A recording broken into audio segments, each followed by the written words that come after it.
cooking at home, and now the women, using fire, turn the raw food into cooked. By the way, the raw and the cooked, some of you, if you know any anthropology, will know that's the title of one of Torun's greatest books on mythology. Animals eat their meat raw, humans eat their meat cooked. So there's a vast amount of mythology that this theory has to explain, and we can make very precise predictions about what you will not find in a ritual, what you will not find in myth, and if you do find an example of it, the theory is wrong. But so far we've survived. Our main problem, by the way, isn't that no one's found any fault with this theory. It's just that people feel a little bit worried about it. I hope you're not too worried. It's a powerful theory. It does work, but of course, you know, it's controversial. Try it out, test it. Think of fairy tales. Think of Little Red Riding Hood. Think of Sleeping Beauty. Think of all these magical fairy tales where you're in this world, you go to the other world with a flow of life. So that's not magic. You're alive, now you're dead, that's not magic. Now you have some magic. Come back from the dead. Okay. You're doing what women do, what the moon does. You have a little death, you come back from it. You'll find it everywhere. It's a universal, it's like the universal grammar of mythology. Life, death, resurrection, following what the moon does. Very, very important. But of course what happened in history was that farming began, the Neolithic Revolution. With farming, the sun takes over. The sun is much more important than the moon. And with farming, women's menstruation becomes a problem, just gets in the way. Put her in a hut, get her out of the way, you know. So the clock that women have in their bodies ceases to be the clock which governs life. By the way, one thing I forgot to say, I should mention quite strongly. Other primates have some menstruation, as we said. So chimpanzees have a 36-day cycle. Bonobos have a 40-day cycle. If you look at the different primates, they have cycles. Less than the moon, more than the moon, less than the moon, more than the moon. The human female has exactly the length of the cycle you would predict if, in the course of evolution, it had paid women, in terms of fitness, to synchronize with each other using the moon as a clock. 29.5 days is the average length of the female cycle. It's different from the other primates. Given to primate 28 days, orangutans are very near actually, but most other primates are scattered. Of course, it could be a coincidence, 29.5 days. Oh, it's exactly the time it takes for the moon to pass its phase from the sea from the Earth. It could be a coincidence, I agree. But before we describe it as a coincidence, before we make that conclusion, why not explore whether there might be some reason for that connection between menstruation and the moon. Thank you.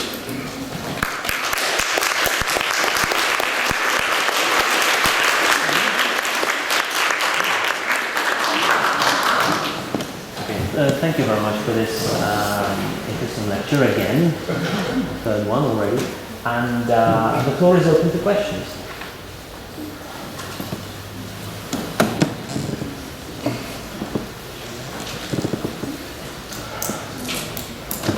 I'm not scary, practically really. It's a very controversial theory. You shouldn't take it lying down, you shouldn't accept it, you should challenge me.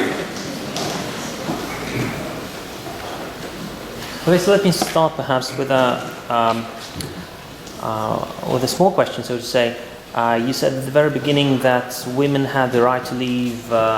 Women had the right to leave in the Hadza people. Women had the right to leave their husband at any time if they just preferred, or do they need a specific reason? Like, for example, the husband is bad at provisioning. Well, I think the answer is with the Hadza, with the Benjeli, if a woman says, I don't want you anymore to her husband, there's no argument. She doesn't have to have a reason. I mean, usually she will have a reason, of course. So if he's a good hunter, he's generous, he's modest, he's reliable, probably she will need him and want him. But women live with their mother. Okay, they live close to their mother, maybe with their mother. And with the Hadza, the women own the hut, and the women make the decision where they're going to be camping.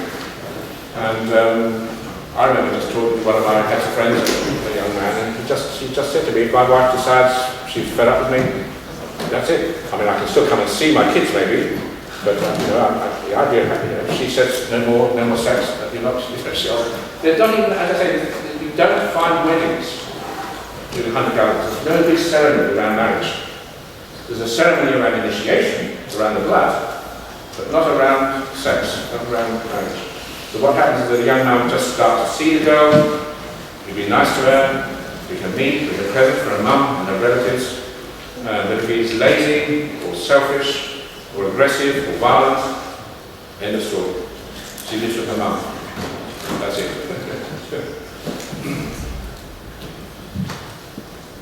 And it's called bride service. The man never stops, if you like, doing service for that, for his marital rights. He never says, okay, now you're mine, I've done all this work for you, now I've got you in my life. He never reaches that stage. It's always having to do with brides. Of course, when people get older, they get much more stable in their relationships. And both of the hands and the longevity, because they have so much sex when they're young, and Torun was describing this the other day, he was saying with the longevity, his wife, Torun's wife, was staying in a hut with lots of young people, 9 years, 10 years, 11 years, 12 years old, and she said they were through the night, and she said, from a European point of view, it's quite shocking. They were all kind of having sex. But Torun says it's actually healthy and good, because it means that as they come to maturity, when they reach the age of 16, 17, 18, they know what sex is, they know what each other's bodies are like. When they find a man or a woman that they want to stay with, they don't make mistakes. They don't make the kind of mistake you would make if you haven't had that background experience. So what happens is, in practice, once they do settle down, they tend to be monogamous, actually. Tend to be monogamous. But there's no contract.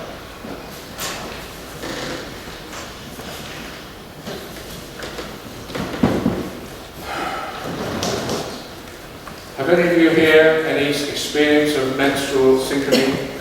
Anyone felt you have any kind of background that? Have you ever heard the concept before that women who live together tend to synchronize the cycles? Some of you nodding. It's possible, okay? It can happen. I mean, it's not, maybe you're not very interested in it, you may not want to talk about it, maybe you will drag. But as far as I know, it takes some time. sorry? As far as I know, it takes some time for the females to live under the one roof. Yeah. A few of them. Yeah.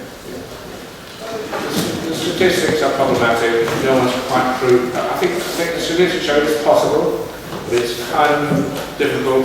And one of the problems is that if it does happen, you notice it. If it doesn't happen, you don't notice it.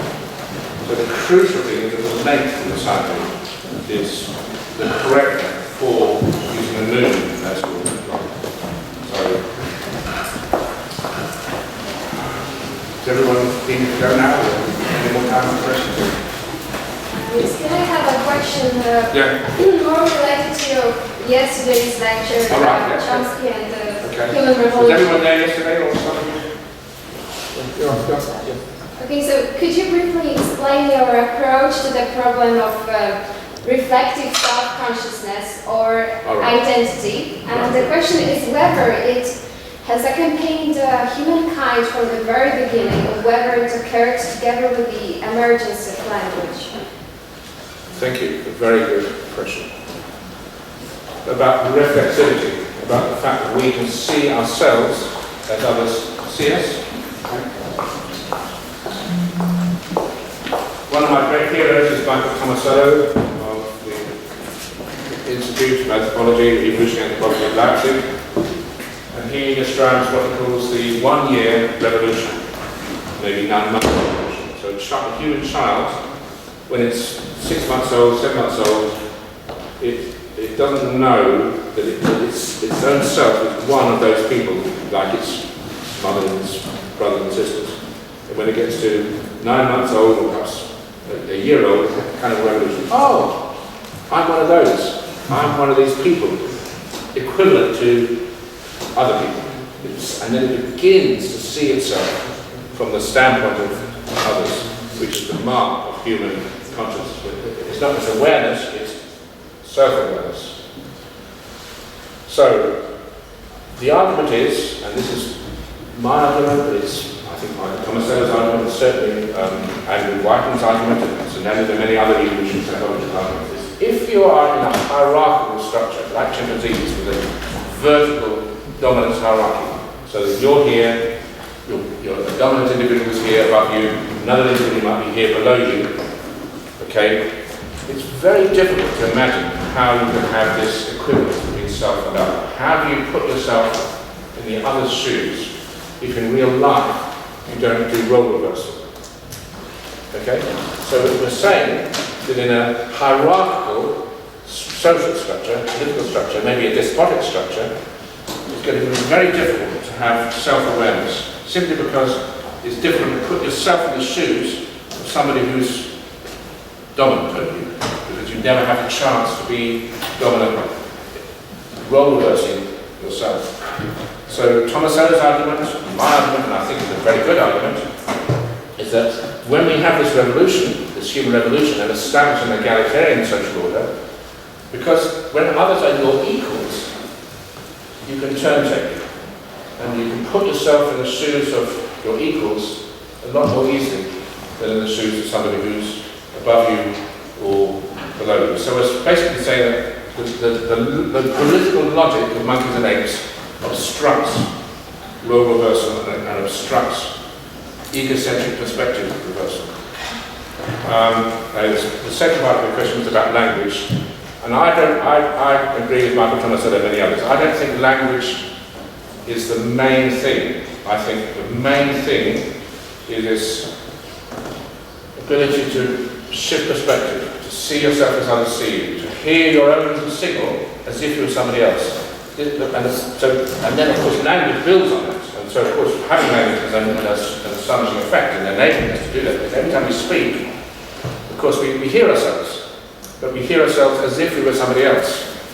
But if you say language does that, then it leaves a big problem. Where does language come from? I'd rather start where Michael Tomasello starts and think in terms of, say, pointing, and other much more simple versions of signaling, where you're pointing to somebody else, and you can see your finger, and you can, you can put yourself in the shoes of the other person. But to answer your question, I think the egalitarian social reversal comes first. And so if you had counter-dominance leading to reverse dominance, as we were discussing yesterday, you're not going to get this reflexivity. I don't know if that makes sense to you. Does that satisfy some of you, all of you, none of you?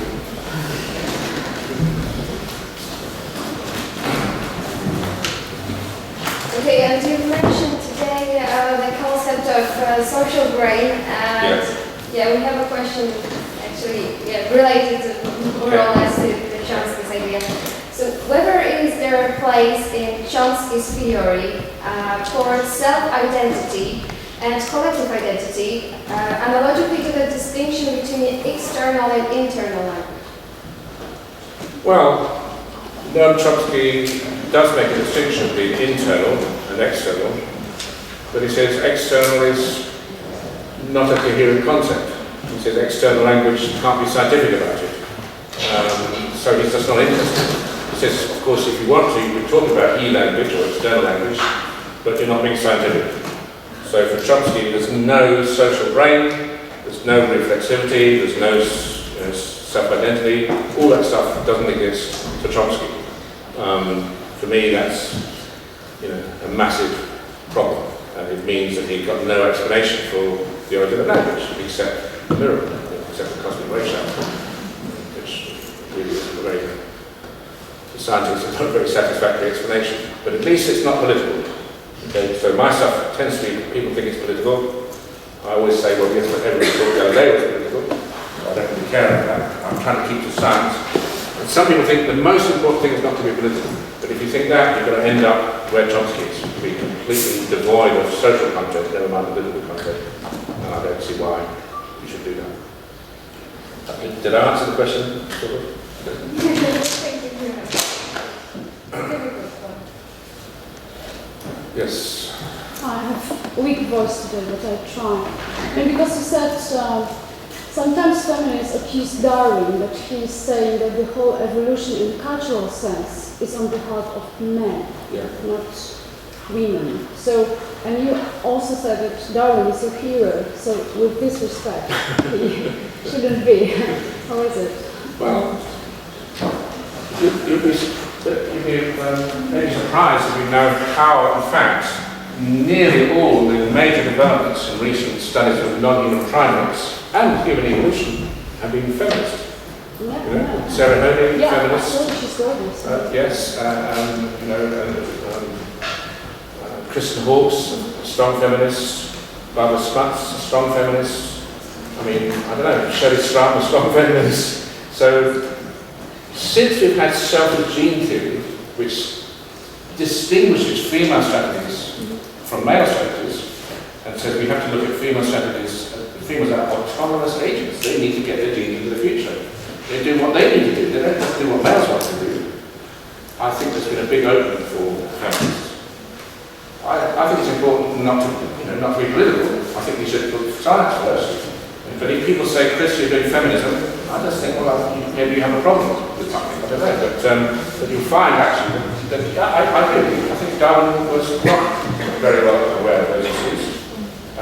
For example, he had an idea of sexual selection. It was always the male who's doing the selecting. And as Camilla Powers pointed out, very often the female choice of male partners is another form of sexual selection. The dynamic can be reversed. Darwin wasn't very aware of those things, but nowadays I think we're all very aware of that. And it's still Darwin. I mean, maybe we don't want to use the word Darwin because connecting science with a particular man maybe not very good, but we still talk about Copernican evolution, the Galilean evolution. But we've gone way beyond Darwin with our theory of evolution by natural selection. But of course we owe a huge amount to Darwin as well.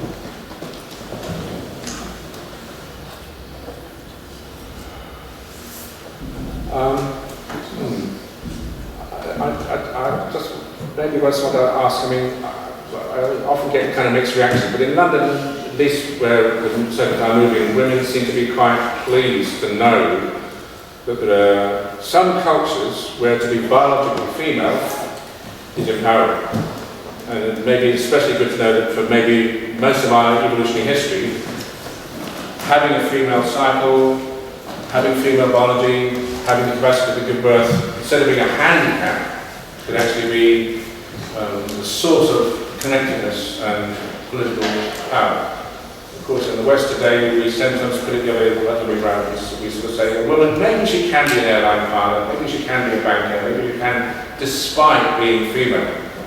Okay, there's a big difference, isn't it? Despite being female, still you could be nearly as good as a man. It's a different idea from what we're talking about here in the past, where actually because you're female, because you can connect to the moon with other women, because you can give birth, therefore you are very powerful and able to change the world and drive the evolution process. That's a different concept. I don't know whether that makes sense to you or not. It's empowering. I don't know if you heard about this discussion in a church, Catholic church. They were discussing the possibility of women to become priests. Yes. And they said that it's impossible for a woman to become a pope because she's menstruating. Can you see the problem? You have the blood of Jesus. And by the way, the blood of Jesus is the blood of an animal, isn't it? It's the lamb. It's the lamb of God. It's an animal you kill, you make a sacrifice, you bleed, and we're told that this is the sacred heart, this is Jesus. I'm brought up a Catholic, I know about this stuff, okay? So we have an animal blood, the blood of a lamb, a sacrificial lamb, it's God's sacrifice. And of course, you have a problem. Women have blood. And it's like, for a Catholic, and many others, of course, the key thing which guarantees your immortality is the blood of Jesus. Well, that's the blood of a man, as well as mythologically of an animal, the lamb's blood. And the menstrual blood is a big factor. It's like you have the real thing, and you have the male version of it. And it seems to me that the Catholics, and not just the Catholics, of course, need to keep that other blood right out of the way, right out of the picture. Because there's no great respect to the blood of Jesus in mythology than the blood of women. Keep them out. So, when I said at the very beginning of this lecture, the Catholics have always had a big problem with two things, women and the moon. There are historical reasons for that.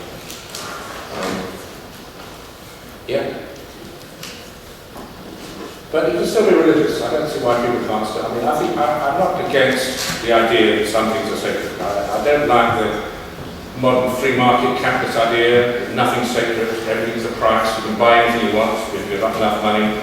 I like the idea that some things are beyond money and price and negotiation. Some things are sacred. So that part of religion, I think, is very important. I think, but that's just an opinion. You know, it's not. I'm not talking to science now. I'm just saying what I think. Yes. If I can come up with very distant associations, I'm a classical philologist and... You're a classical theologist? No, philologist. Philologist.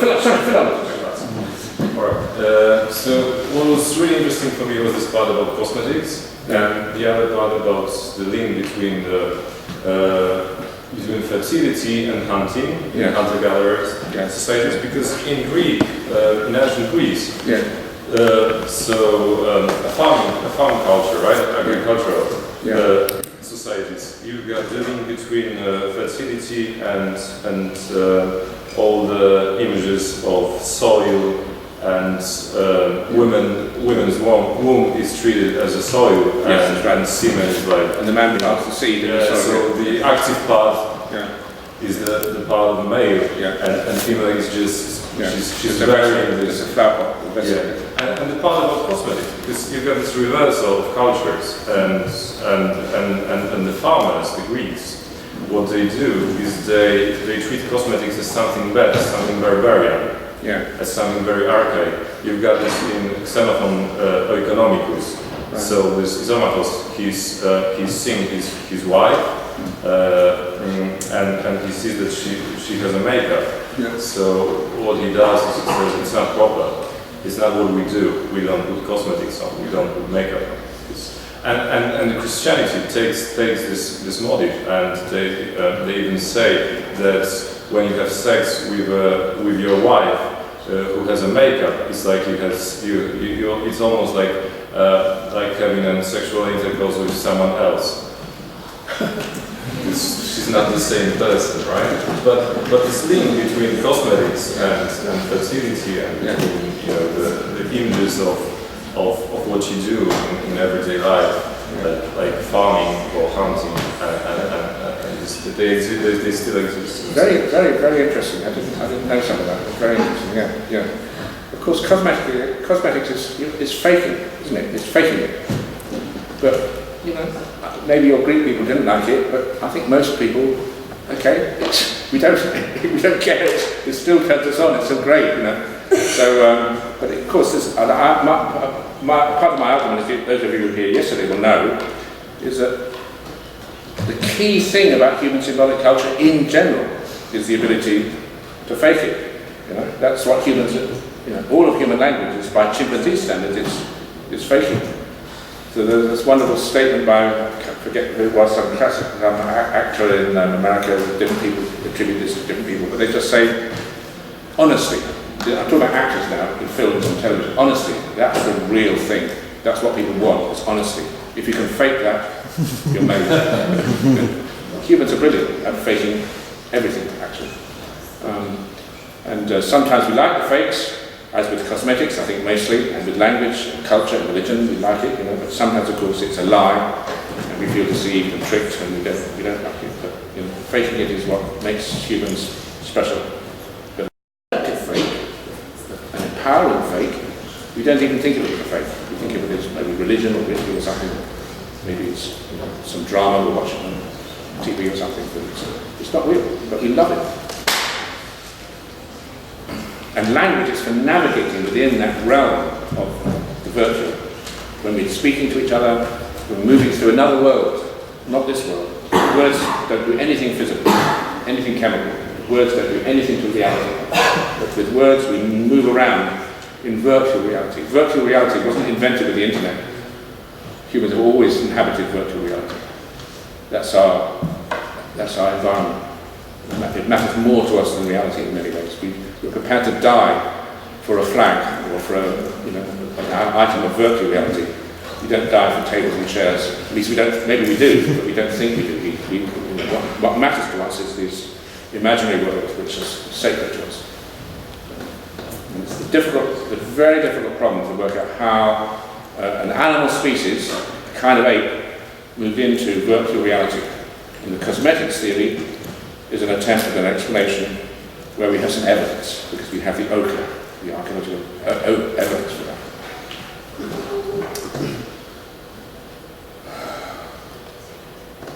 I'm happy to stay here, but if you're getting bored, we can carry on. Any more questions? I don't know. Is it interesting? Yeah? Don't have to say it's boring if you like. Yes, God?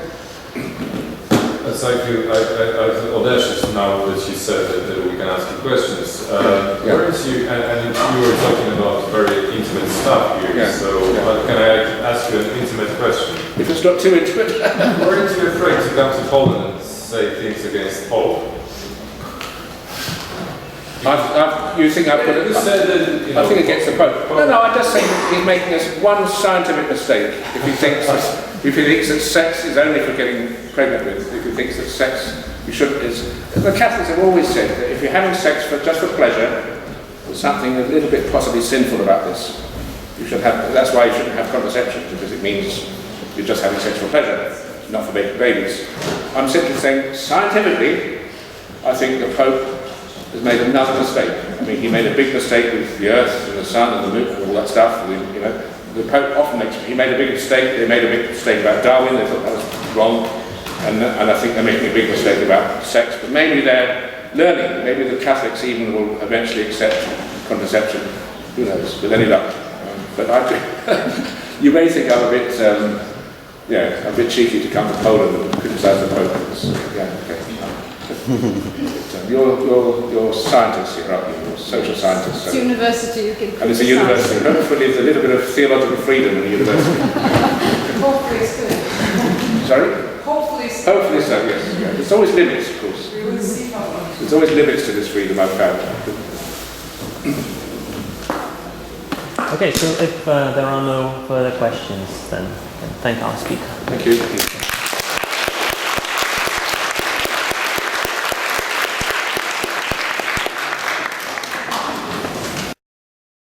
Great honour to be here in this historic centre of science and civilization where the Copernican revolution began. In order to understand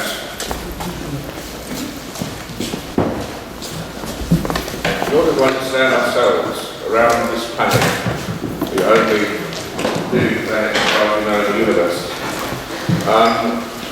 it always seemed to be important to try to go back to where it all began, the origins of everything. Origins of language, origins of religion, origins of kinship, origins of culture in general. Because if we can understand the origins of everything, historically, maybe the rest of history would make a little bit more sense.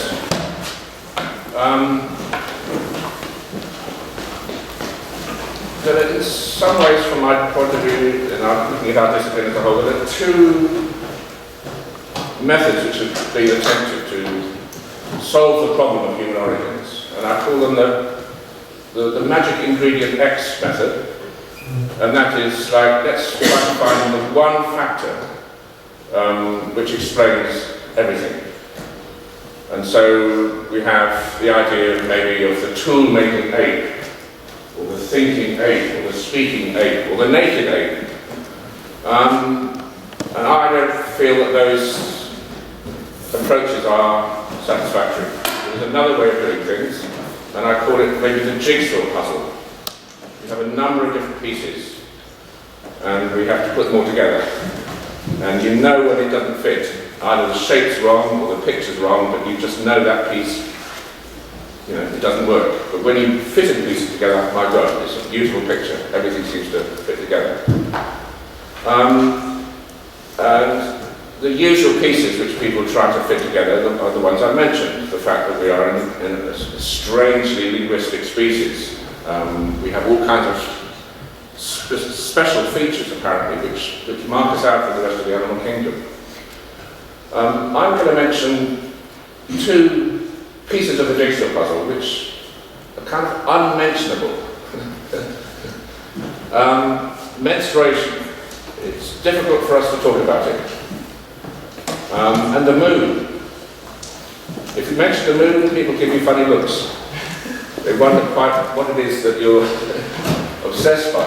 And I'm not saying that menstruation is the key, or the moon is the key, but what I am suggesting is that if we miss out certain pieces of the jigsaw puzzle, the picture doesn't make sense. And I have a suspicion that the problem we have here with menstruation and the moon is not too different from the problem that Copernicus had and Galileo had when they were pretty sure that the Earth is not the centre of the universe. In fact, probably the Earth goes around the sun. The problem they had was theology, religion. And it was considered, of course, as a heretical theory to shift man from the centre, in the centre of the solar system to being kind of on the edge. And I think myself that however much you may appreciate the world's great religions, Christianity has had two big problems. One is women, and the other is the moon. And it's important that we stick to science, I think, even if religious people get a little bit upset or annoyed about it. I should stress that what I'm going to be saying isn't just my own work.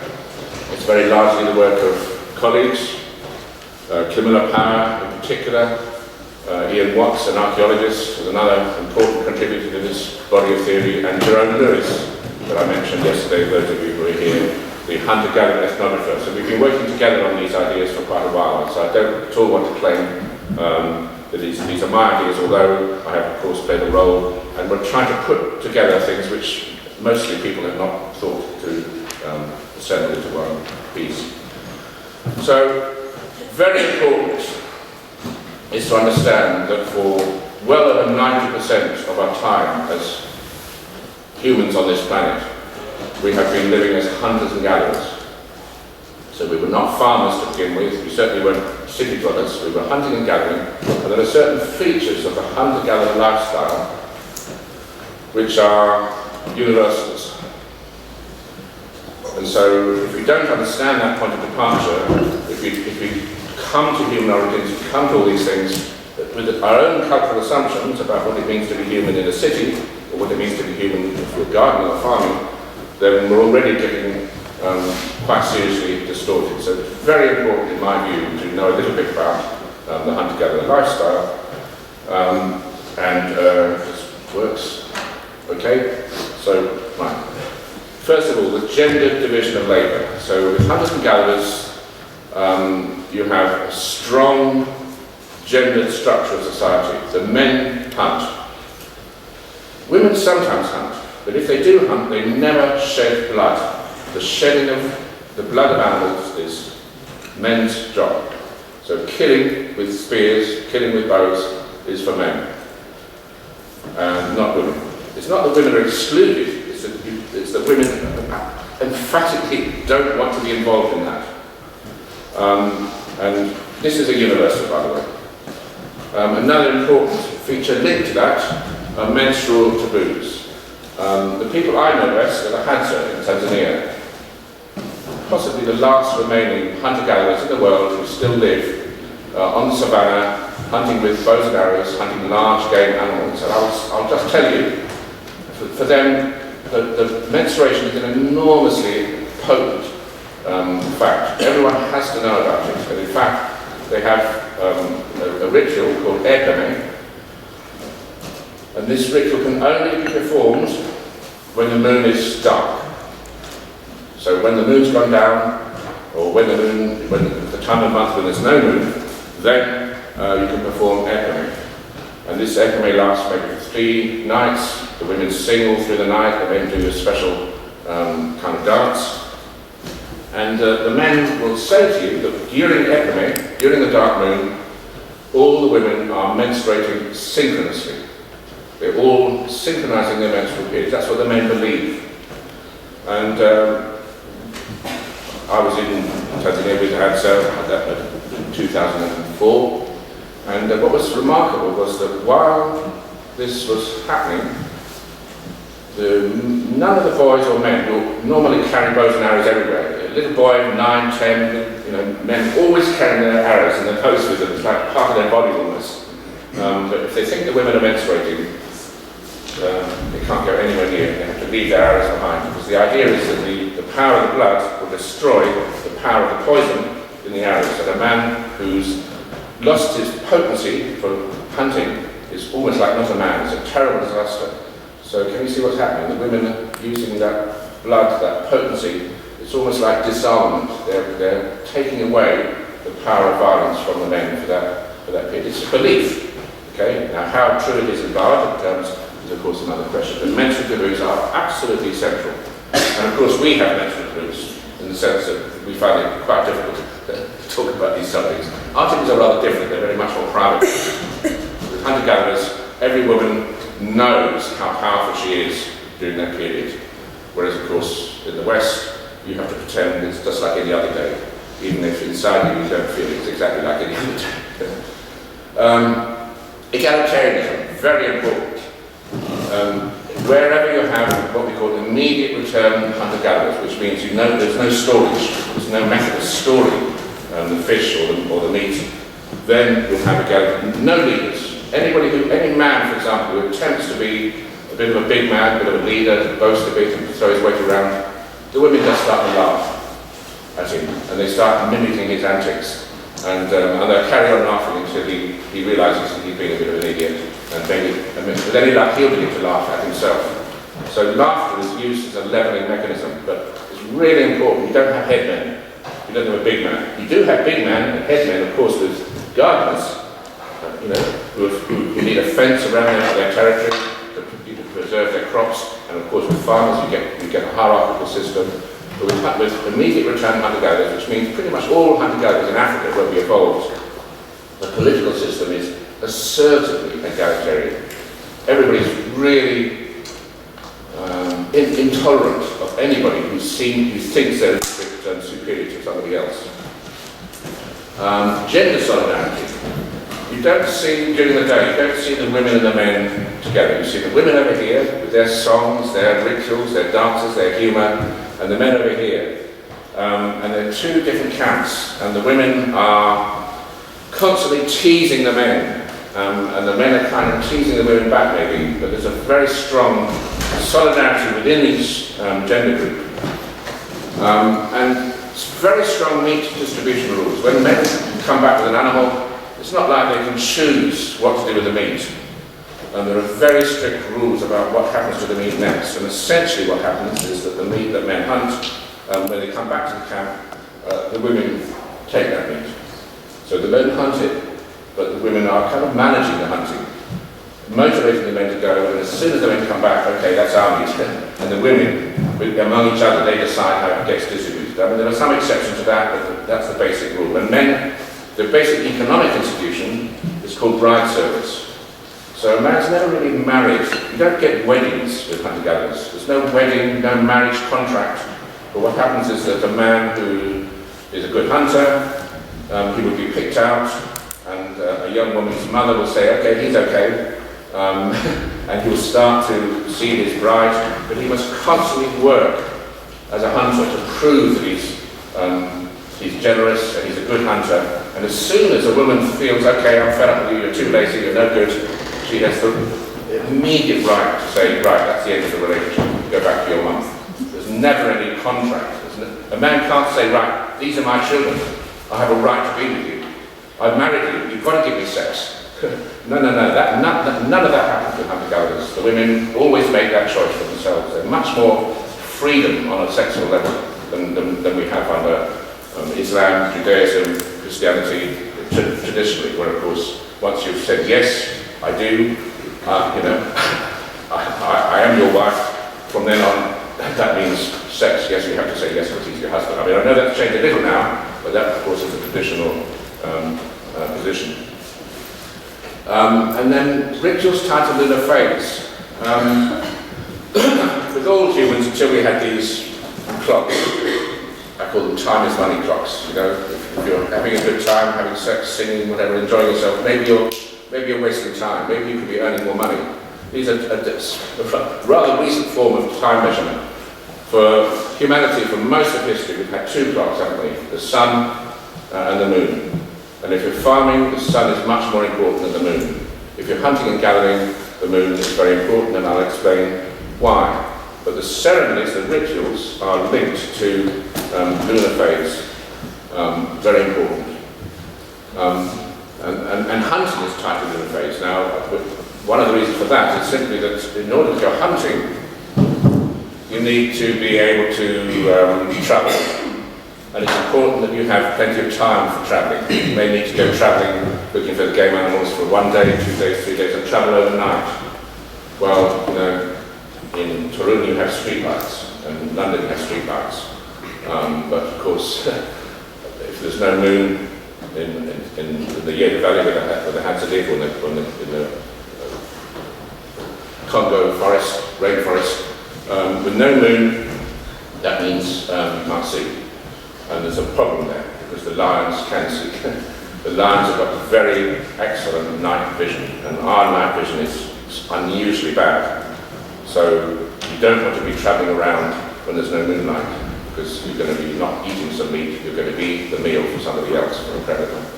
And so with the Hadza, even to this day, the most effective form of hunting happens in the nights immediately building up to full moon, when the end of the dry season, the animals are coming to drink during the night, and you put up a blind like a screen.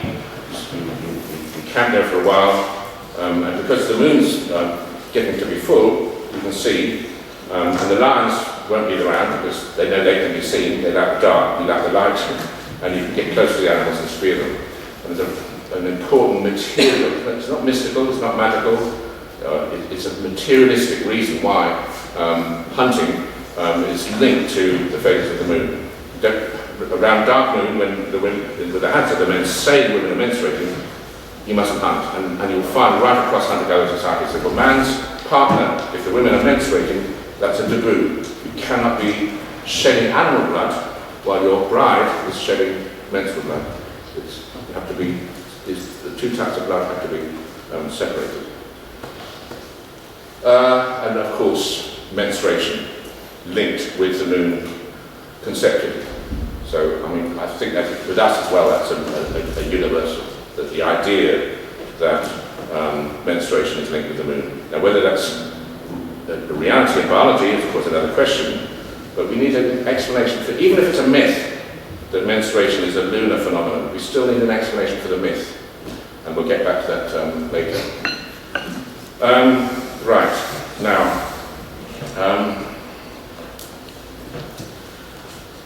I'm always surprised when people develop human origins narratives.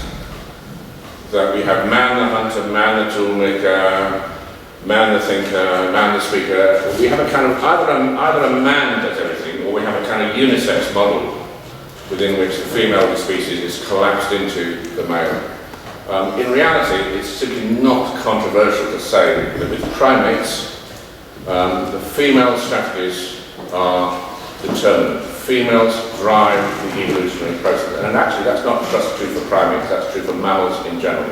So just to explain that, what happens is that, say with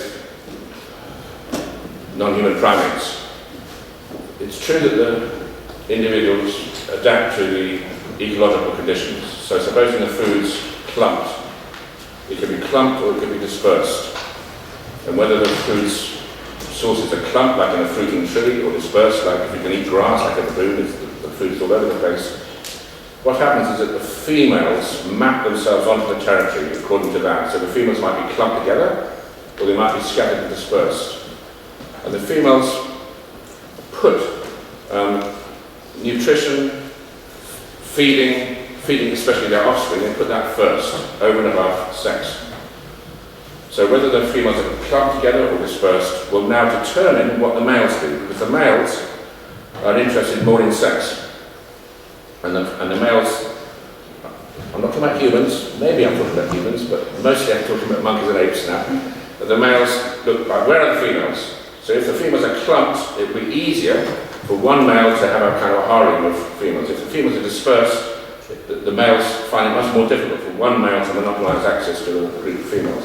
Can you see what I'm saying? The females are primary. in responding to the environmental variables, and the males map onto that secondarily. So when something profound changes, it's the females who have taken the first steps, and the males map onto what the females have done. So females drive primary sexual evolution is, again, is simply not controversial. But what I find surprising is that when it comes to human evolution, people find that idea controversial. Why is it controversial with humans?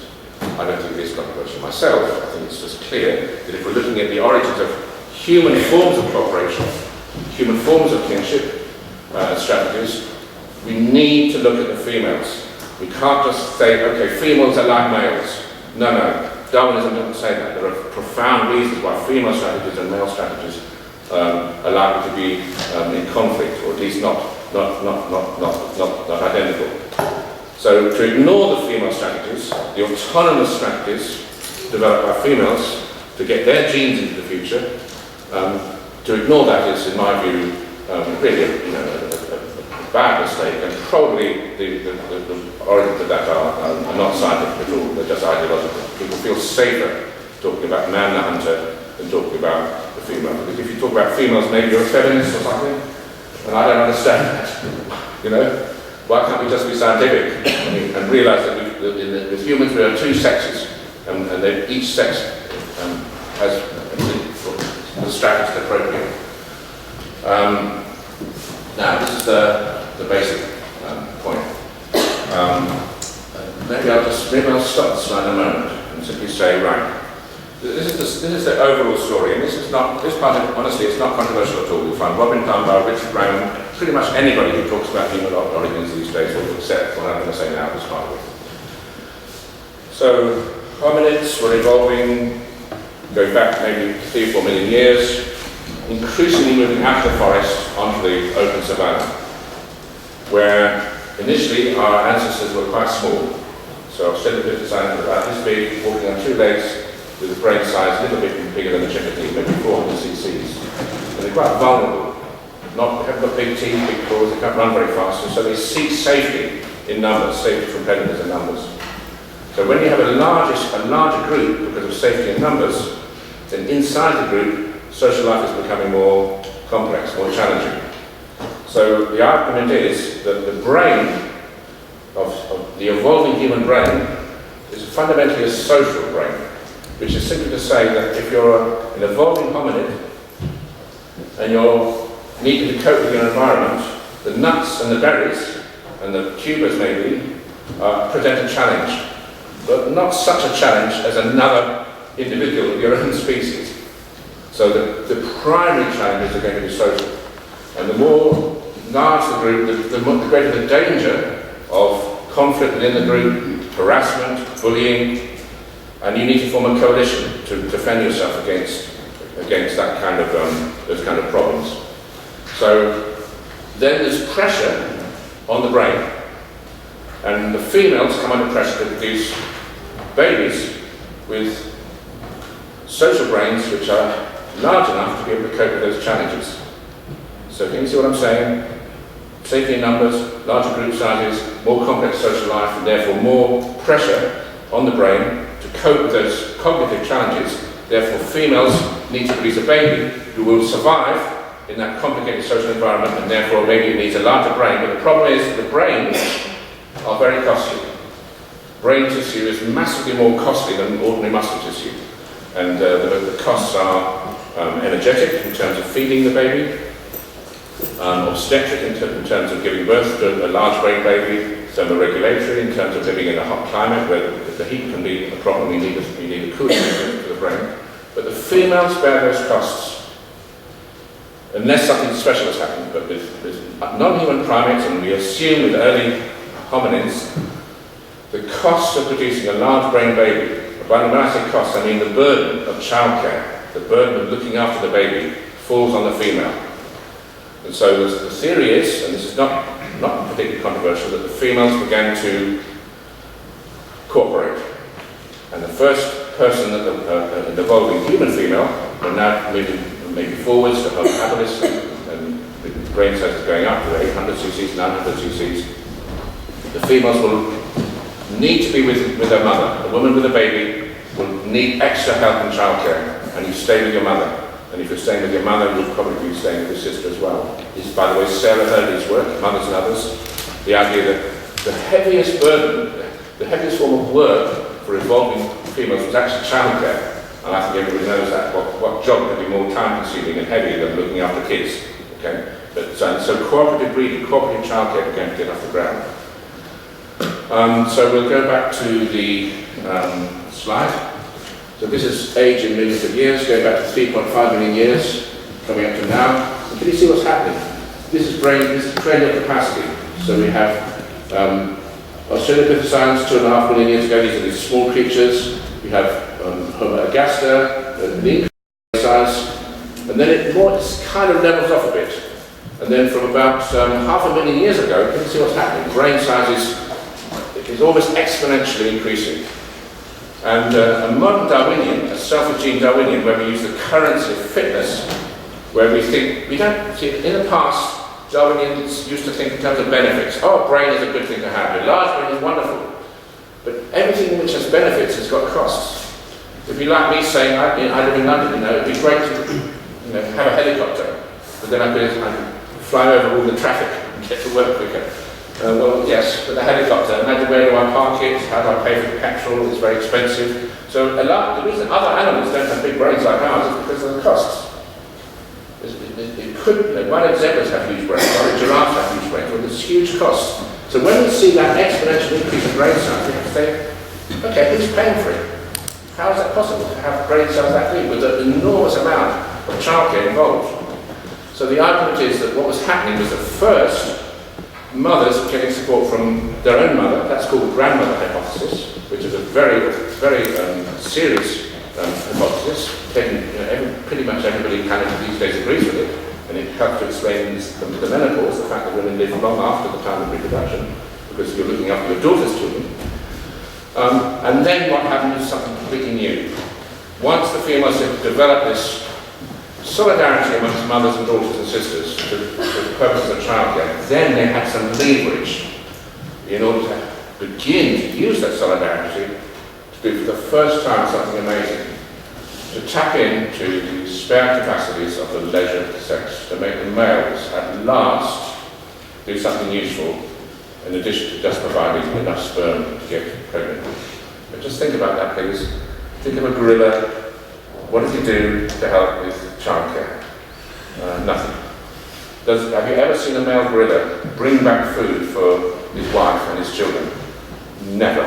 And the same with chimpanzees, by the way. The male provides quite cheap stuff. The sperm doesn't cost much to produce. One ejaculation has got millions of sperm in it. And a little goes a long way. You can get 100% pregnant with a tiny amount of sperm. Eggs are different. A female has got a certain limited number of eggs, and of course once you're pregnant, you don't need more sperm. You need to get that baby up and running. Whereas from the male's point of view, I'm talking about monkey or ape, trying to keep humans out of it for the moment. Once a male's got somebody pregnant and you ask this question, right, from a Darwinian point of view, from the point of view of getting his genes in the future, when a male primate has got a female pregnant, can he make use of another egg? The answer is yes. You can find another female and get her pregnant, another female and get her pregnant. There's kind of no limit to the number of babies a male can produce, as long as you can find the right number of females. So this is the difference between the male strategy and the female strategies. And the females had to do something about it. So what happened was this. These are kind of simplified diagrams, but I hope it will make sense to you. This is showing, this is a kind of a typical primate mating system. On the left we have the females, they're round, they're like clocks. On the right we have the males, they're more pointy, okay? And the females are, after the little arrow here is supposed to be the period of ovulation, or estrus. Now can you see what's happening? As long as the females are out of synchrony with each other, the clocks are all, staggered, not together. One male, this one here, he can get her pregnant, and he can say, okay, tomorrow I'll get her pregnant, 3 days time maybe this one, and these other males over here, nobody needs them. these are spare males. Nobody, who cares about them, you know? And the females, they want their bodies want. It's not about, you know, they're not scientists, their bodies want. It's about the females benefit from having the male who's the dominant male, because then their sons will more likely to be dominant. So this is like excellent sperm from this male. And the females don't need this sperm, these males maybe they're a bit weak, you know, got to be dominant and so on. Now, so the argument is this, if the females only need sperm, and for most monkeys and apes that's true, the males don't do anything else, then you want to save time on sex. You want to have sex, get pregnant, and now look after the baby.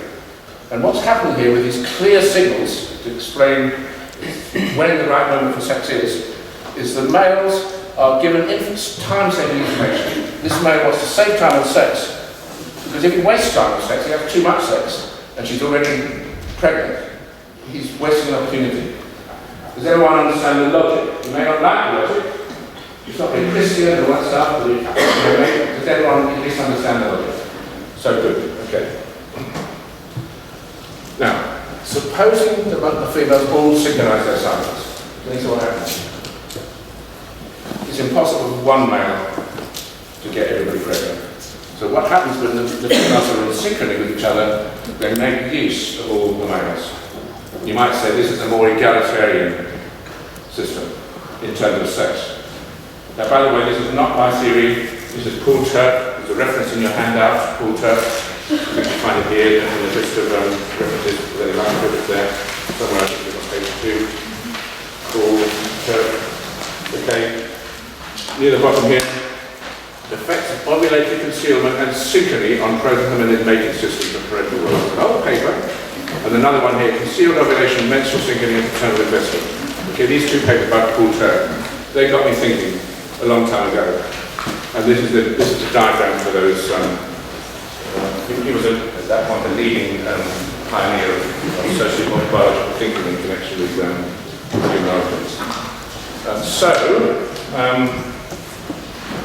Supposing the females have some reason to need more males in the breeding system. So supposing you've got a group of females, go back to the past, imagine the ancestral females, and you're in the harem, like 12 of you, 12 females with one male. Okay, that's fine if all you need is sperm. But supposing there's something else you can get in the males, maybe you should start to synchronize instead of being asynchronized. Now, of course, the problem is that as soon as if you're in synchrony, as soon as the moment for fertile sex is passed, the males lose interest, and you've lost them, you've got away again. Is that understandable? So what we're talking about, anyone who's gone to the zoo and seen chimpanzees, the female has a very big swelling, the size of a grapefruit, when she's fertile, and the males are really excited by this, okay? But when she's not fertile, sex is actually impossible. The males are interested, the female can't really have sex. So in some cases, with some baboons, the signal is much clearer. It only lasts for say 2 or 3 days. It's a clear signal. Have sex with me now, and you'll get you pregnant. The body's saying that, okay? So, is there a solution to this problem that you lose the males once the moment has passed? Well, there is a solution, which is to hide the information, conceal ovulation, which means that even when the moment has passed, the males are still interested. Now think about humans. Okay, compare with chimpanzees. I don't have to explain this to you, but I mean, the human female is radically different in terms of reproductive physiology from a non-human primate female, because the moment of ovulation has been very effectively concealed. I mean, maybe you know when you're ovulating, but you've got to be quite alert to it. And maybe your partner, your boyfriend, if he's very close to you, maybe his body is kind of aware of it, but it's a pretty good secret when the moment of ovulation is. So what's happened in the human case is that ovulation has been concealed and sexual receptivity has been extended right around the cycle. So that the human female, I don't have to explain this, so you know this, you can have sex after ovulation, biologically, even during menstruation, of course, and certainly during pregnancy and breastfeeding. So that kind of round-the-clock sexual availability, in principle, has evolved in the human case. Now, so the argument is, I'll just switch this off a minute. Supposing the female only needs sperm from the male, you just need sperm, you just need to get pregnant, then you should give time-saving information to the body and keep the signals out of sync. Now, I've changed the assumption. Supposing the female can get something more than just sperm from the male. Supposing you can get some time, some energy, some commitment, some help, some food, carrying the baby. Okay? Now, it's not true that one male is as good as 12 males. 12 males are 12 times better than one if it's about food and time and commitment and baby bearing. So the argument is, humans were evolving on two legs. Males, you've got hands. We can go and get food and we can bring it back. We're not like gorillas and not like chimpanzees. There's something else that the females can make use of males for. And of course, with this extra burden of childcare, once the earlier stages of the grandmother and the hypothesis is passed, now the question is, can the human female make use of the spare capacities of the leisured sex? I call the male sex the leisured sex. The male is the sex that gets other people pregnant and leaves them with all the costs. And the human female, everybody knows this, you don't want somebody to get you pregnant and then leave you holding the baby while he moves off to get somebody else pregnant. For chimpanzees, that's fine. The mother can do everything. Okay? With an evolving human, it's not fine. You want them, whoever gets you pregnant to be sticking around a bit. So instead of saving time on sex, can you see what you need to do? I won't use the word wasting time, because that's kind of maybe a bit controversial. But the point is that the Pope is wrong. Okay? The Pope is wrong. Sex in the human case is not simply for reproduction. Okay? Sex, humans love sex. Okay? We waste a lot of time on waste. You know, we spend a lot of time on sex. Wasting, if you believe the Pope, that is only for reproduction, because we have far more sex than is strictly necessary for getting pregnant. There are some other animals that do that, some dolphins and cetaceans have lots of sex, and bonobos have lots of sex, more than anything, but humans especially. So let's just be brave and say, okay, if you want to prevent the male from picking and choosing between females and moving from one to the next, so that one male can get a whole bunch of females pregnant, we want to stop that. The evolving human female has to develop body signals, body language, which confuses the male. You need to conceal the time-saving information. It's like the human female saying, I'm not telling you when you can get me pregnant. Okay? It could be any time. If you go away, you may miss your chance. This is what the body is saying. So it's confusing the male, not giving him the time-saving information. And so the human male is forced to spend a lot more time with any one female if he's going to have any chance of getting pregnant, because he can't tell when the correct moment is. Is that very clear to you all? It's biology. It's not morals. It's not, it's biology. So there's a reason why ovulation has been concealed and receptivity extended throughout time. There's lots more complicated stuff about infanticide and all kinds of things we can talk about entering into this problem, because with non-human primate males, it's not just the male that can help the babies, the male can actually kill your baby. I'm talking about monkeys and apes now. The wrong male, if the male that's close to you knows he's not the father, there's a serious danger of infanticide. So that's another part of the explanation for concealed ovulation and so on, is to prevent the males from knowing exactly whether they're the father. Those are details we don't need to go into right now. So now we come to the big problem. The evolving human female was able to conceal ovulation and extend receptivity throughout the cycle. But menstruation is harder to hide, much harder. So once, this is the point, once, is everyone all right about this? You're not going to go on that talk about menstruation. Nobody got big. Okay. Once ovulation has been phased out, can you see what happens? It leaves menstruation salient, like prominent as a signal.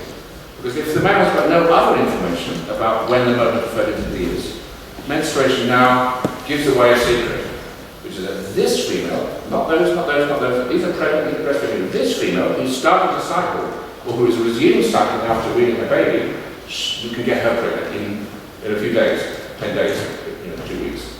So can you see what would happen biologically? Biologically, all the males, this is the danger. They will lose interest in this female, and the alpha male types, if you like, they will all start to target that one female. And by the way, this is Camilla Power's insight, that menstruation would be attractive to the biological male, especially once all the other signals are phased out. Let me just explain this a little bit more perhaps. Chimpanzees, of course they menstruate, primates menstruate, but the males are not interested. Why are they not interested? Because they've got this huge big estrus swelling, which is far more sexy and interesting. Menstruation, a little bit of blood, who cares, maybe it's sniffing a bit, it's of no special interest. But once ovulation is being phased out, it becomes the one biological signal indicating imminent fertility. So on a Darwinian basis, a self-gene basis, we would expect the males to be interested. So now, what do the females need to do? They need to continue the strategy of confusing the signals, continue the strategy of not giving away this information, time-saving information, if you like, which would be valuable for a philander male. And so what they do is the females take action. Oh, no, we don't. The females get there first, they surround the girl, they keep the males away, and now comes the most amazing part of it. They start to spread the blood around, or maybe spread juices around, or maybe cosmetics around, red ochre, until you get that. Now, that is what we call the human revolution. The way to deal with it is not to hide the blood, because the blood is actually sexy. The way to do it is to say, right, it belongs to all of us. We're all sexy. If you want one of us, you're going to have all of us. This is called the Female Cosmetic Coalition model, which was invented by Camilla Power. I had a similar model in my book, but my model was wrong, because I thought menstruation was like a biological no signal. And Camilla, having much more training in biological anthropology, she worked out, no, biologically menstruation is a yes signal, like a yes in the future signal, an imminent fertility signal, and therefore the thing to do with it, fuse the males, is to spread it around a bit. So this is the predictions of I've just explained the female cosmetic coalition hypothesis, and we have predictions. Now this is a good thing, because a scientific model, the fundamental thing about science is it can be wrong. Okay? That's the great thing about science. And this model is especially vulnerable to being tested and proved wrong, because it makes very specific predictions. It should be easy to prove this model wrong. Very easy. Unlike most models. Most models are very vague and don't give detailed testable predictions that you can test. We're saying you can test this model, you should be able to test it against the archaeological evidence, the genetic evidence, the ritual evidence, the linguistic evidence even, the mythological evidence. Okay, and these are some of the predictions. So, the earliest evidence of symbolic behaviour in cosmetics industry focus on blood red pigment. So we would suggest that if you can find evidence of art in the archaeological record going right back, it should take the form of body art. It should be on the body. We're not painting animals on the walls, on the body. And it should be of a certain colour. And the colour should be red. And not just any red. It should be blood red. Okay? That's the prediction. So the prediction is that the cosmetics, by the way, cosmetics comes from the Greeks, and it means cosmos, it means harmony. So by wearing cosmetics, you're in control over your own signals. Instead of letting the body produce the signals, you're in control of it's like wall paint. Okay, you're in control of those signals. And the result of that is a kind of cosmos, it's a whole. It prevents chaos, it prevents males from picking and choosing between females with all the threats, harassment, violence, philandering, catastrophe really for the group if you don't have that capacity to do that. Window of emergence, that means the moment when we expect to find maybe evidence for this cosmetic industry would be the same as the moment I showed you on the graph when the brain cells are increasing so rapidly. Because when the brain cells are increasing rapidly, the female, you say, where's she getting the energy from? Well, we're suggesting the only available source of energy would be the male. But how do we get that from the male? I was suggesting that strategy of cosmetics is the only way to prevent the males from philandering. So we would expect the sudden increase in the use of cosmetics to be correlated with a sudden increase in the size of the brain. Earliest collective representations. In other words, if we try to go back using rock art, maybe mythology, what is the earliest image of the sacred? All the world's religions have one, I think, very lovely, important principle behind them, which is that some things are sacred. Not everything has a price. Not everything can be negotiated. And if the body is not sacred, you can perhaps argue that nothing is sacred. But how does the body, how does the collective body of these coalitions of females, how do they signal taboo, no, we're sacred, we're set apart? And we're arguing wrong plus red. So we'll explain it in a moment. But the biological human male is looking, like any biological male, is looking for a partner who has to be the opposite sex, of the same species, in the fertile period. Okay?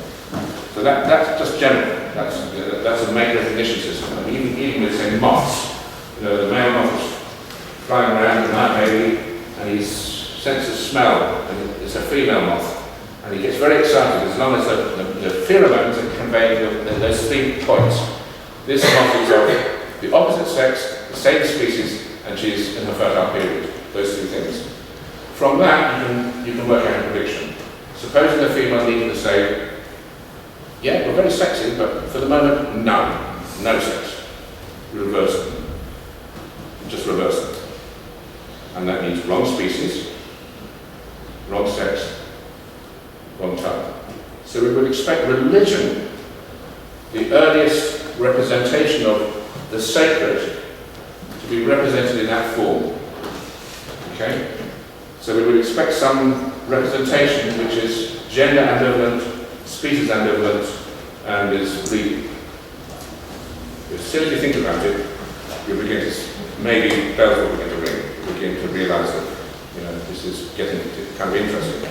I mean, for example, according to Durkheim and many others, the earliest form of religion is called totemism. Okay? Totemism is the same idea. It's the idea that your blood and your mother's blood and your grandmother's blood is the blood of, maybe in Australia, a kangaroo. So the ancestor is a figure who's ambivalent in terms of species and sex and is breeding. And we'll come on to that in a moment. Okay, that's the basic diagram. We're saying that was essentially the human revolution. This is an old book. This was one of the first books called Mellors and Chris Stringer that introduced this idea of a revolution as the starting point of all of human culture. And here are now we're looking at some of the evidence. So this is let me perhaps explain. My student, Ian Watts, he was the person, the archaeologist, who discovered the world's first bath. Okay, going right back in Africa, over 100,000 years, back into what's called the Middle Stone Age. Now, when I wrote my book a long time ago, in the late 80s, published in 1991, I thought the human revolution was a European event, because everybody said that. The theory was it's completely wrong, and they said, yes, we evolved in Africa, our species, but only biologically. We didn't get smart till we hit Europe. And then everything began to happen. And Ian, my student, was saying, Chris, you got it all wrong. The revolution started in Africa, a lot earlier than you were saying. And I simply said to him, okay, Ian, fine, I don't care. I don't. The dates are interesting, but okay, I was wrong about the dates. But I make a prediction. If you go to Africa, go to the right place where we think it all happened, I'll make a prediction. You will find archaeological evidence for the world's first art, and it will take this form, a mass of brilliant blood red ochre. Now we don't have the pictures. We have the crayons used to make the pictures. And the crayons got sharp beveled edges, as if designed to make a clear outline and colour on a surface. And we think the surface was the body. The first art was body art, cosmetics. And here's the evidence, going back. These are, we now go back a little bit earlier than that even, but these are different caves, Capturing from rivers, bit of the point, close river mouth, Blombos cave. The big news was Blombos, going back about 70,000 years. And it made the headlines when Ian discovered, Ian's the ochre specialist at Blombos, and at Pinnacle Point and some other sites in Southern Africa. But we had this sudden discovery, not just of the ochre being mined, let me put it this way, the world's first mining industry. Think of mining for gold, mining for diamonds, mining for coal. No, the first mining industry was mining for this stuff, ochre. That was the most valuable substance. And at Blombos, they actually found a little, cosmetics kit, of little circles and drawers full of different coloured, but blood red crayons. These are some of the stuff that Ian and his colleagues have discovered. Let me say. Okay, the exciting thing was the top. I'm sorry the colour's not very good. They don't look very red here, but when you rub them on your skin, that ochre comes out a bright blood red. The same colour as that. That's when you rub it, see, that colour there.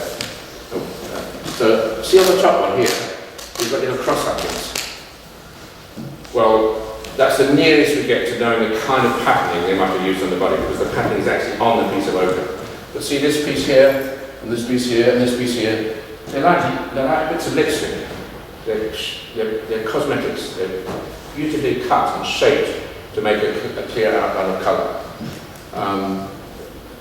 So as I say, we don't know exactly the designs made on the body, but these are the crayons used to make the designs. And I think everybody agrees now that the ochre was used for symbolic purposes, for purposes of art, and not just, they used to say maybe it's an insect repellent or protecting from sunburn and various things, but you don't need, there's nothing specially chemical about the colour or the design which would lead you to make suppose that. And here's the crucial point, this is again from Ian Watts. This is simply showing that if you take this ochre, you can tell from the different pieces whether they're being used or not, whether they're being used or not, whether they're being curated, which means cared for, whether they're hidden carefully as if they're valuable. The more they're curated, the more they're used, the greater the redness. The black colour, it's a bit misleading.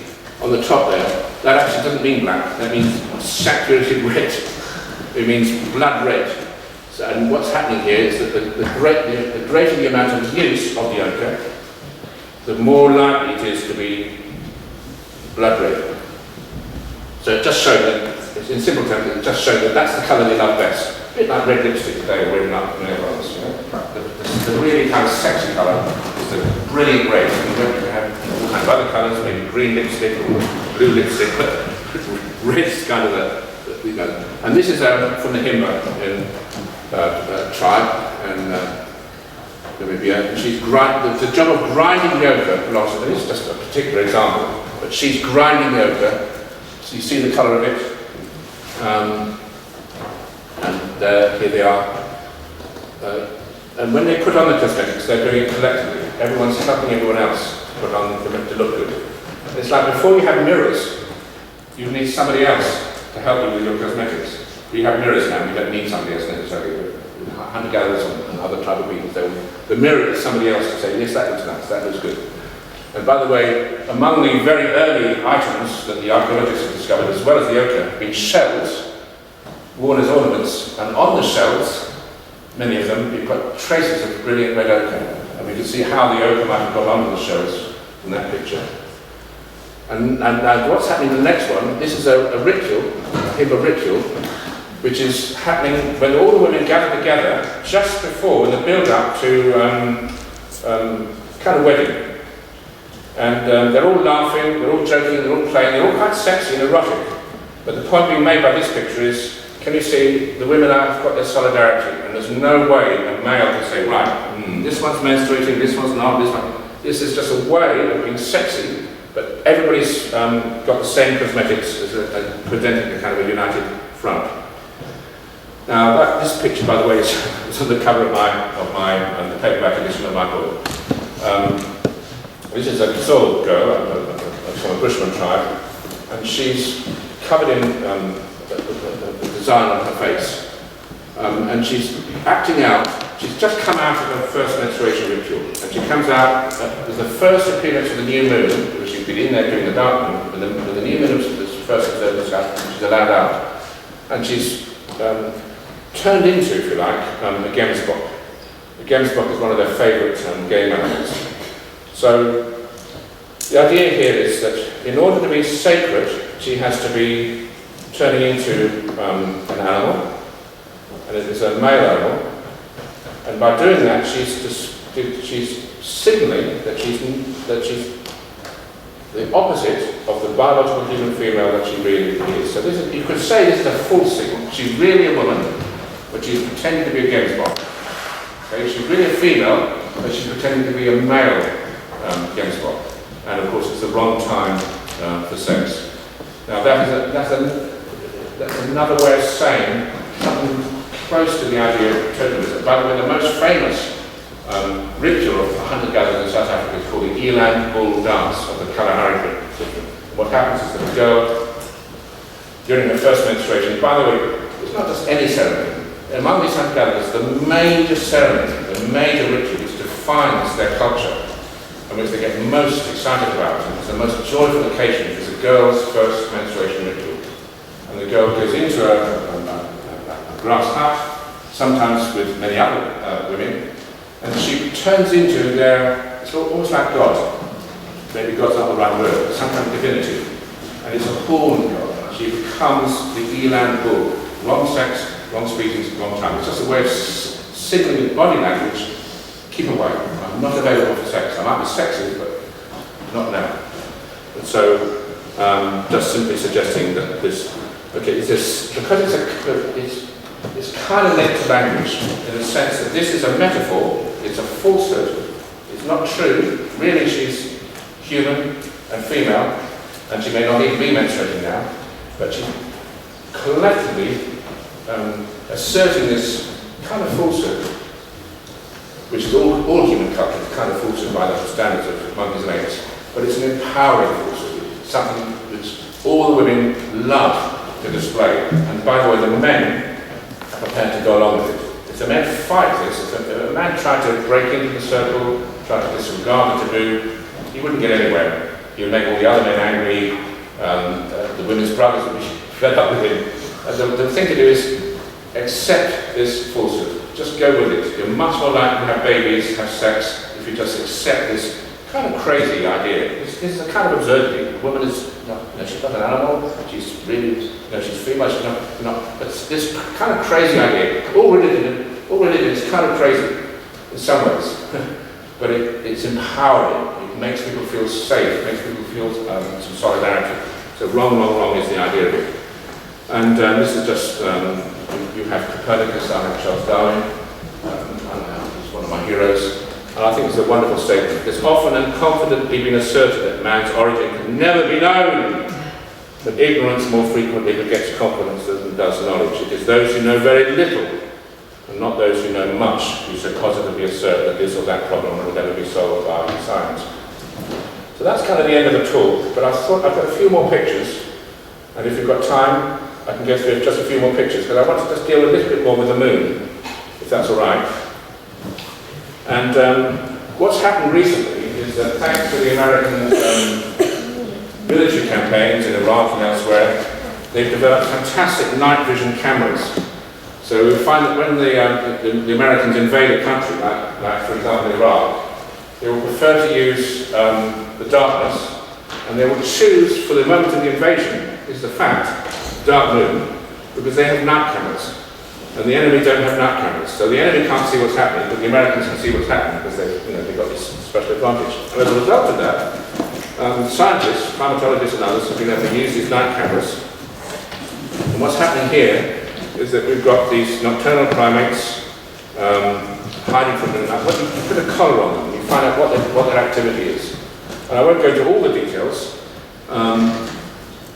but these are owl monkeys, and they kind of go on strike during lunar eclipses. They freeze and they stop all their activity, and you can clock it. These are the diagrams, of course. So when the moon's out, they get very active, and when there's no moon, they kind of go on strike. And if there's a full moon and there's an eclipse, suddenly they stop moving around because they can't, they prefer to be able to see. Whereas many other animals, it's the other way around. This is a 3-year study in the Okavango Delta. We investigated daily activity patterns of wild dogs and cheetahs by fitting radio collars that continuously recorded activity bursts. On full moon days, about 40% of the total activity of wild dogs and cheetahs occurred at night, while this figure dropped to approximately 50% during new moon days. So these are animals, again, that actually prefer the light of the moon. And this is light, this is the other way around. Now this is amazing. This is, on the left here, average belly sizes. So they're able to tell, with a special kind of camera, with a kind of laser beam, the size of the lioness's belly. And they found that the belly size increases at dark moon. See on the left? And at full moon it goes down. Now why would the lion's bellies be big at dark moon and very small at full moon? It's because if the moon's full, they can't succeed. The animals can see them, they escape. When it's dark moon, they can use their special night vision and their bellies get big. So lions hunt when it's dark.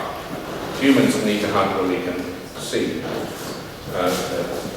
Quite the opposite in other words. Now, because of the night cameras I was mentioning, lions would even attack elephants. We didn't know that before. There's actually a beautiful YouTube of this.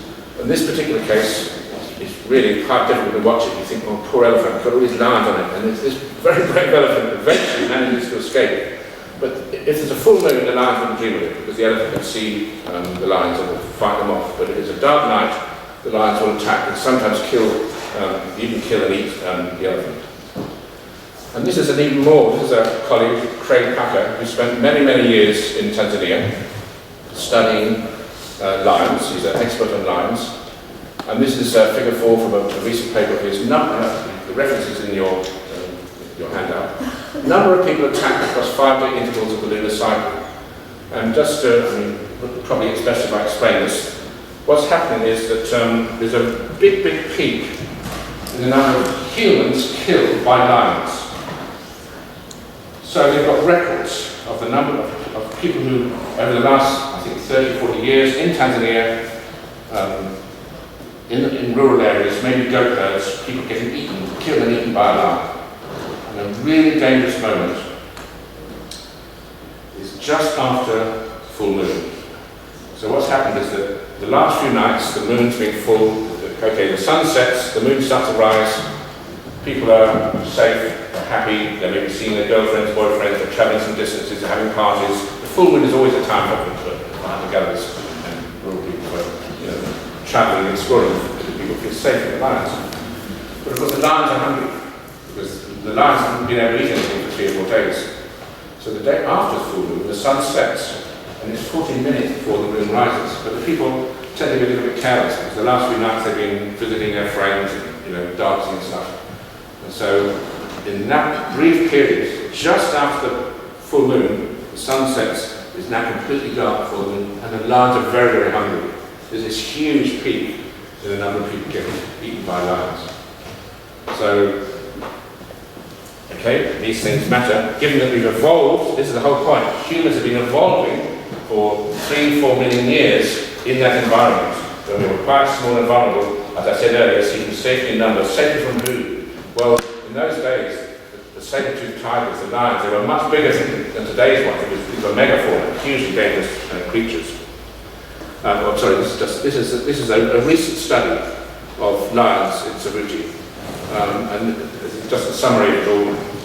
The most important thing we learned about the lions is that they are extremely conscious of the moon. As the moon brightens each night for the first half of the lunar month, lions increasingly use the dark parts of the night. From then on, through full moon until the last quarter, these lions pay special attention to when the moon is in the sky. Each night they hunt before it rises or after it sets. Little or no hunting happens when a bright moon is in the sky. So as soon as the moon rises, the lions say just give up, because they know that the animals can see them. So, pretty important. And this is, for most of their history, extinct and living hominids have represented little more than a vulnerable, slow-moving bipedal source of protein to big cats. This is a skull, a new skull of early Homo from the Manisi, Georgia, with the holes in its skull where it was being attacked by a huge cat predator. And this is just a few more things. I mean, now that we've got the night cameras, we can study so many different species, and we find actually that we are an Earth, Moon, Sun system, and it's actually unusual for birds, fish, seals, all kinds of animals to be totally ignoring the moon. So what happens? The fish rise or descend according to whether the moon's light is available or not available. I won't worry about it.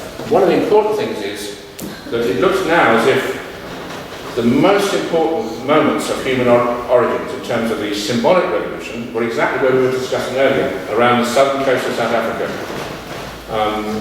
And according to Curtis Marion, one of the great archaeologists, experts on that period, this thing is called When the Sea Saved Humanity. We were living on the coasts of a very, very rich ecosystem.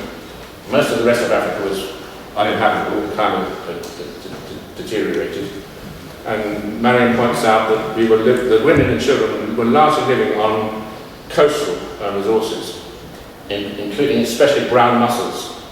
And you could only collect those mussels to eat them twice a month, with a very high tide and a very low tide. And if you weren't aware of the tides, you'd be quite dangerous. You'd easily get drowned. And this is a bit of a point. This is the cave in question. Just to end, I suppose. I mentioned, I think yesterday, talking about Jerome Lewis's work with the Vangelic. Women, when they sing, some of you were here yesterday hearing polyphonic singing, Jerome asked them, right, why are you singing? And the women said, we're singing for our lives. We're singing to keep safe. We're making a lot of noise to keep away with dangerous animals. And so what we're saying is that the moon would have been vitally important, simply because you need to be safe from the predators. And a dark moon especially, you need to be doing what we were describing earlier, seeking safety in numbers, getting together, singing together, keeping safe, bonding together, with a powerful rhythm, so that and I should perhaps add, I'm going to read out a little quotation in a second, but again the Vangelic say this to the women, they say that we're especially afraid of the animals when there's any blood. If one of us is menstruating, the lions or the other animals can smell us. So we need to be compacted together, defending ourselves, singing. And what Jerome says, the strategies the women use, the singing, the solidarity, the dancing, the defiance, the strategies they use to keep safe from the predators, the dangerous animals, the women will use the same strategies against an internal danger. So it's not just the lions or the gorillas or the other animals that they might fear as a threat to them, but a human male potentially can be a threat. He could be badly behaved, he could be trying to use violence. It actually doesn't happen. It doesn't happen very much. But it can happen. And so the same strategy of solidarity which is used against the animals will then redeploy increasingly against any internal threat, maybe from a human male who's attempting to use violence to get his way. I'm just going to read out one last thing now, which is a lovely passage from Jerome's thesis, PhD thesis, which is fine, you can easily get it's actually on your handout, this passage. And it's about this fundamental concept which the Vangeli have, and it's called Ekila. There is a concept which we don't have in the West. And akila kind of means, it means menstruation, but it means harmony, it means potency, it means conservation. Akila is the kind of magic which makes the world go round, which keeps everything harmonious, which makes the forest enchanted, that makes the forest supply humans with what they need. So I'll just read this out. It's in your handout. And this is a statement from an old informant, a 48-year-old Menjeli man, recorded in June 1997. And Jerome's written a whole lovely article in a journal all that on this. Akila is the name of the medicine, combat, that's their word for divinity, God. Akila is the name of the medicine combat sent women when women put in the moon. It is all about children. You can see women's tummies swell up at this time. If that blood stays in the body, it will make the woman ill. She has to get rid of it. She has to do akila. That is how it should be. Women's biggest husband is the moon. If I'm a hunter, I don't sleep around with different women. If I sleep with her, then her, then her, then her, all the animals would know. They would smell my smell and know that hunter has ruined his own hunting. Some will come with great anger. Others, you shoot them, they won't die. You're very surprised. When you shoot at an antelope from close range and it doesn't die, we call this akila. Women's blood is one thing, men killing animals is another. Men's akila is about hunting. The hunter's meat is akila. Animals have akila. The bongo has a particular antelope. It's a huge and dangerous akila. Now what's happening here, let me just remind you. Remember that picture I was showing you of the girl who had just come out of her seclusion and she's got the design of the game block on her face. What's happening is she is transforming herself, supported by her mother and sisters, her friends, her aunts. She's transforming herself into divinity, almost into a kind of God. For them, God's not up in the sky. Divinity, sacredness is, on the body. It's us, we are divinity for the moment. But can you see what's happening? She's turning into an animal, a game animal, while she's menstruating. Can you see what that does? It turns the blood of the animals into an equivalent of the blood of menstruation child. It transforms the blood of the animals into something sacred, as taboo and as sacred as women's blood. So when the men go hunting, they spear the animal, they shoot the animal with an arrow, and it bleeds blood. That's sacred. Can't touch it. You see what's happening? So the men have to take their meat home. Women use the fire. Fire transforms the taboo meat into edible, cooked, safe meat. So the women, by doing this ritual, they're making the men bring the meat home. You know what happens with chimpanzees when they hunt colorless monkeys? The males kill the animal by eating it. It's still alive. There's a great rush. One male gets one arm, one gets a leg, they're putting it back, the little baby monkey's kind of screaming with its mother nearby. A female chimpanzee won't get near that meat if she's got a baby, because she can't get there fast enough. Okay, so the male chimpanzees are eating before the animal's even dead. There's no delay. Whereas with this system we've been describing, when the men kill the animal, they can't eat it. It has to be brought home because it's taboo. So the women, through their strategies, produce a distribution system. The men can kill the animal,